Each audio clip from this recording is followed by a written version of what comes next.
So I don't want to completely skip over the game because, again, not a lot to take away. You went to Kentucky with 46 scholarship players, 16 scholarship players on defense. Really, the only thing I want to focus on are really two things. Number one, we have to start with Kevin Harris, applauding what he did this season, rushing for over 1,000 yards. He rushes for 210 yards in the game. And Alex, you think about his stats and what he's done this year, and it's kind of hard to believe South Carolina went 2-8 with a running back that good on its roster in a 10-game all-conference schedule, mind you. Rushed for over 1,000 yards. Just talk about, again, you watch him in the first half, what he did, and throughout this season as well. Just talk a little bit about Kevin Harris, what you saw from him. Again, I think the future of the running back position is in very good hands with him, Marshawn Lloyd. Rashad Amos did nice things when he came in. But overall, your thoughts on number 20 in Garnet and Black on Saturday and throughout this season as well? I mean, tip of the cap to Kevin Harris to rush for 1,000 yards in a 10-game conference-only schedule with, I mean, a suspect offensive line at times.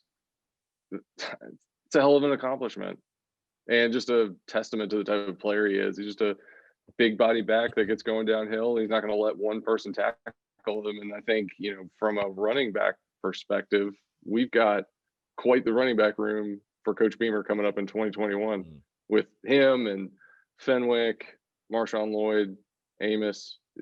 We've got some talent in that room, fortunately.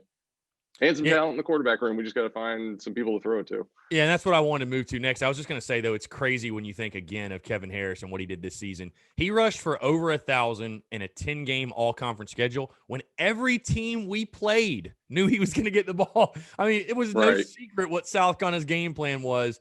And, I mean, he rushed for 10 yards a carry on Saturday night, and you lost by 23 points. Like, I'm just thinking back. I'm like, how is that even possible? He's 21 carries for 210 yards. I mean, that is – you can't draw up a much better night for a running back, and still in a losing effort. Whatever, it is what it is. But let's talk quarterback again really quickly because, again, Luke Doty struggled, did not have his best game. I'm not really piling on the kid or holding against him like you said. He doesn't have anybody to throw to. There's no weapons on that offense outside of Kevin Harris. But I just want to get your take as far as, like you said, Shane Beamer does get the job. He's hired. We're talking here on a Monday before the Shane Beamer press conference at 2 o'clock, by the way. So I'm sure we're going to get some kind of idea. Maybe he's going to announce who his OC is, DC, but specifically on the offensive side. Your thoughts just on the things you saw from Luke Doty in these last 3 games. Again, yes, he struggled against Kentucky. That was definitely a freshman game for him, which I, for one, am glad he got out there and taking the licks. Like, learn right now. The season was a wash anyways. Go ahead and learn. Make those mistakes now. Now Shane Beamer and that offensive staff will have film to coach and teach him on. But your overall thoughts on Luke Doty, what you saw in the last 3 games, and I guess what you're looking forward to seeing in his development as Shane Beamer obviously takes over and gets his offensive staff to Columbia.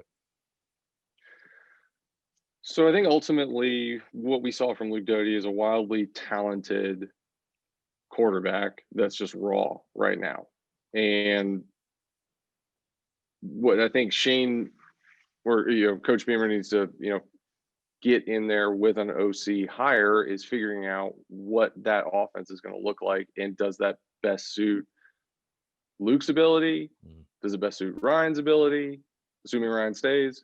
And from there, just looking at it like, well, how do we best tailor this approach to make either one of these guys as successful as possible? So I think, overall the last 3 games with Luke, you saw flashes of brilliance mixed in with a lot of freshman mistakes. And that's what you're going to get from a freshman. Yeah. Who's been practicing at wide receiver inexplicably for 7 weeks to that point. Right. So, yeah.